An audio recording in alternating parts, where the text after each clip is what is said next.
예수소망교회 새벽기도 말씀 누가복음 22장 63절에서 71절까지의 말씀으로 예수는 그리스도이시다 라는 제목으로 말씀드리겠습니다. 예수님께서는 베드로의 부인에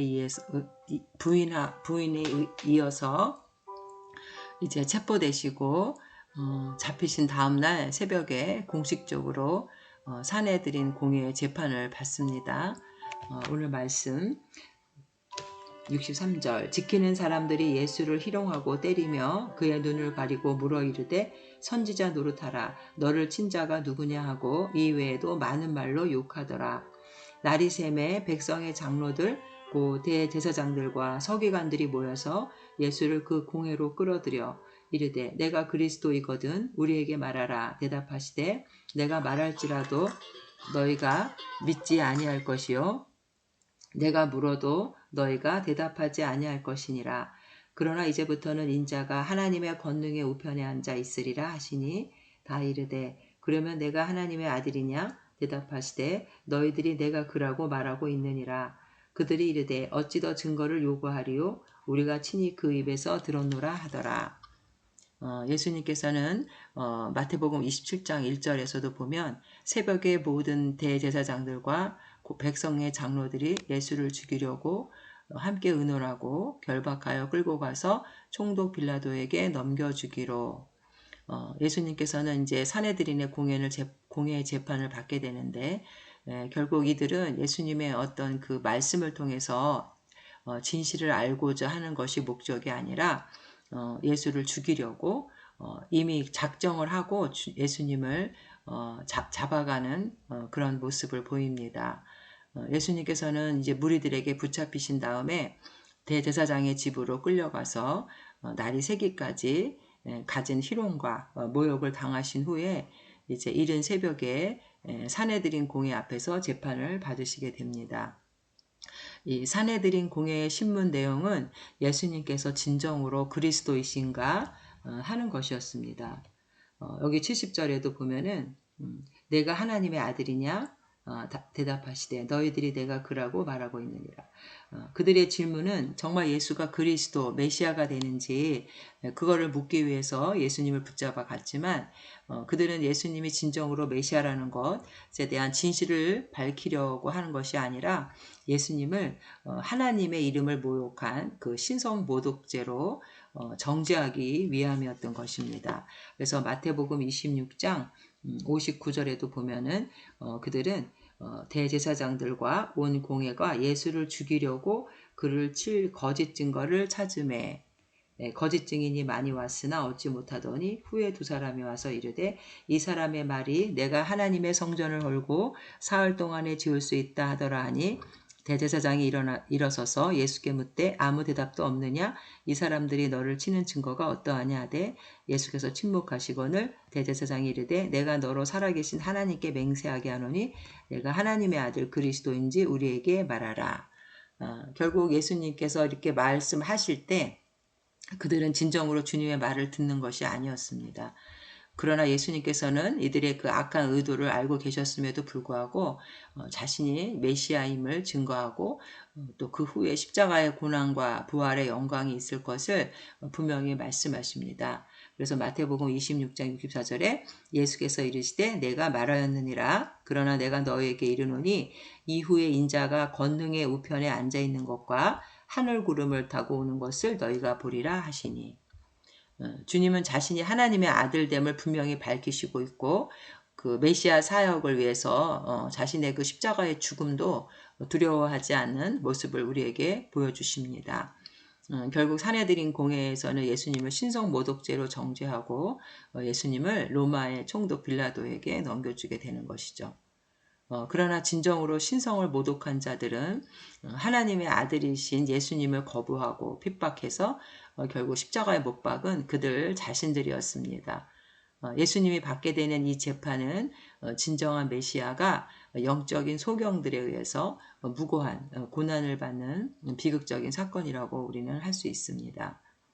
오늘 말씀이 우리에게 주는 교훈은 결국 이 세상은 우주 만물을 다스리는 그 하나님의 섭리 가운데 이루어진다는 것입니다.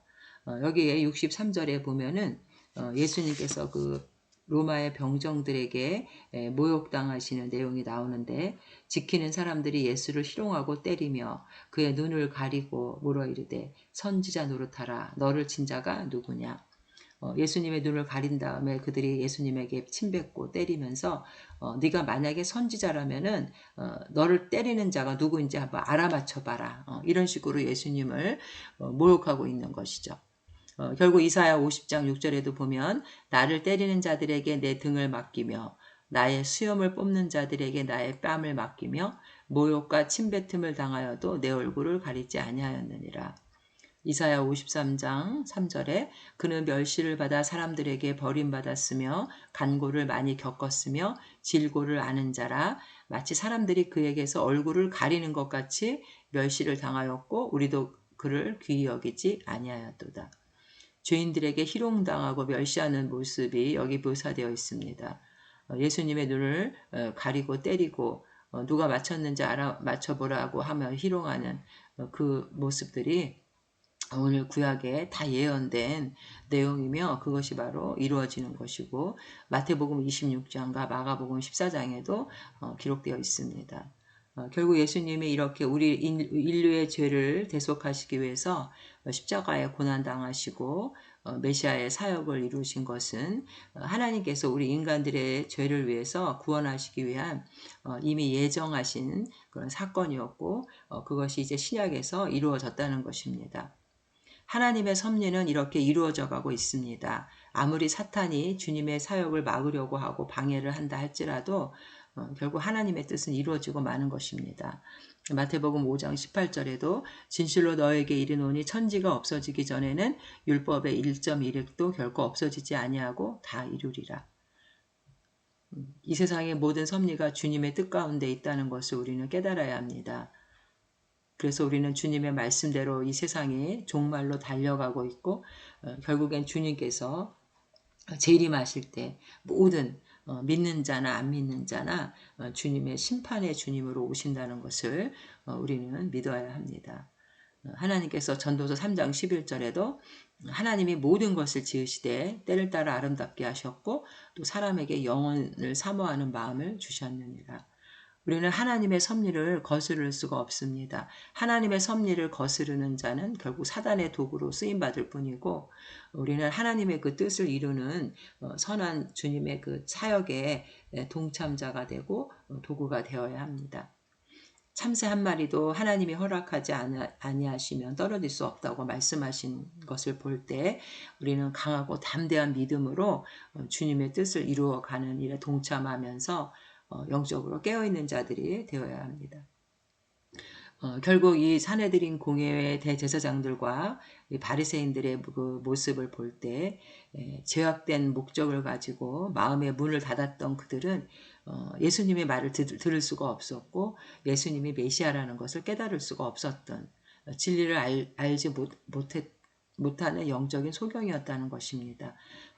고린도후서 4장 3절과 4절에 보면 만일 우리의 복음이 가리웠으면 망하는 자들에게 가리워진 것이라 그 중에 이 세상의 신이 믿지 아니하는 자들의 마음을 혼미하게 하여 그리스도 영광의 복음의 강체가 비치지 못하게 함이니 그리스도는 하나님의 형상이니라. 그들이 복음을 믿지 못하는 것은 악한 그 영에게 그 마음이 가리워져 있다는 것입니다.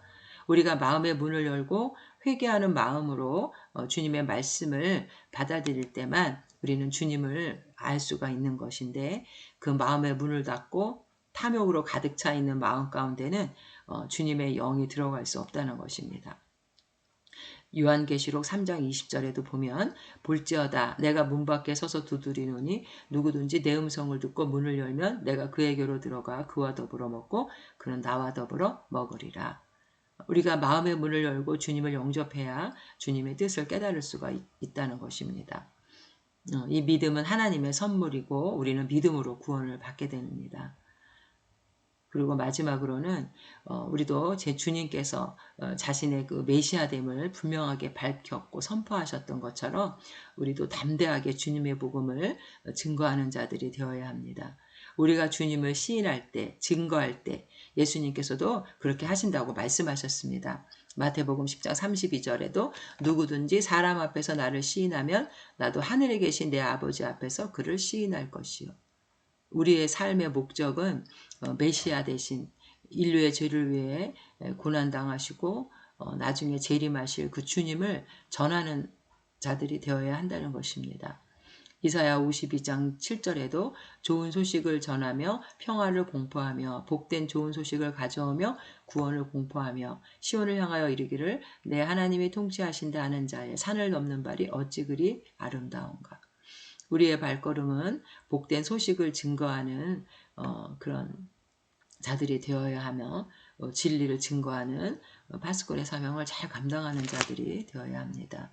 결국 주님의 이 십자가의 고난의 길은 인류를 구원하기 위해 오신 주님의 이 구원 사역은 결국은 좁은 문으로 들어가라 하는 말씀처럼 세상의 넓은 문으로 가는 자들이 아니라 진리의 말씀을 따라서 우리는 좁은 길이라도 주님을 따라가는 자들이 되어야 한다는 것입니다.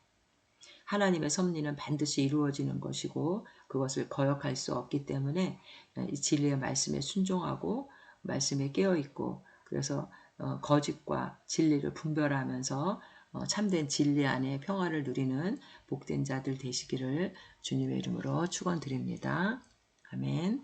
사랑의 하나님 아버지, 주님은 우리 인류를 구원하기 위해서 십자가를 지러 이 땅에 오셨지만 많은 그 유대인들이 주님을 거부하고 받아들이지 않아서 주님을 십자가에 못 박았습니다. 그러나 주님은 반드시 이 땅에 다시 재림하셔서 믿는 자나 믿지 않는 자나 반드시 주님 앞에 서야 하고 주님의 결산의 날이 있다는 것을 우리는 깨달아야 합니다. 주님, 영적으로 이제 종말의 세대, 종말의 시기가 다가오고 있고 주님 재림이 얼마 안 남았는데 더욱더 영적으로 깨어서 진리의 말씀에 순종하며 복된 소식을 증거하는 자들이 되게 하여 주시옵소서. 예수님의 이름으로 기도드립니다. 아멘.